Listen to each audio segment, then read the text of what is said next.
கிறிஸ்துவுக்குள் பிரியமானவர்களே, ஸ்தோத்திரம். வேத வாக்கியங்களை ஆராய்ந்து பாருங்கள், அவைகளால் உங்களுக்கு நித்திய ஜீவன் உண்டென்று எண்ணுகிறீர்களே. என்னை குறித்து சாட்சி கொடுக்கிறவைகளும் அவைகளே. பிரியமானவர்களே, எசப்பாவின் பிறப்பு முதல் இறப்பு வரை முன்பே வேத வாக்கியங்களில் எழுதப்பட்டு உள்ளதுங்க. அவைகள் ஒன்றும் மாறாது, அப்படியே நிறைவேறின.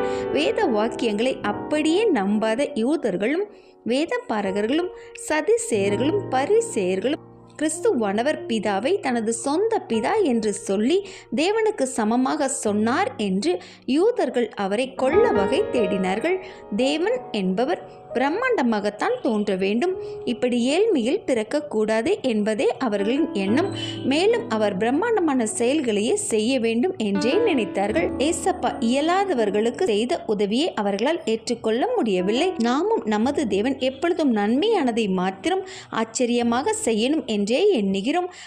தினமும் நமது தேவையை சந்திக்கிறார், நடத்துகிறார் என்பதை உணராதே அதிக நேரம் இருக்கிறோம். நமது நினைவுகளை மாற்றிக்கொள்ளுவோம்.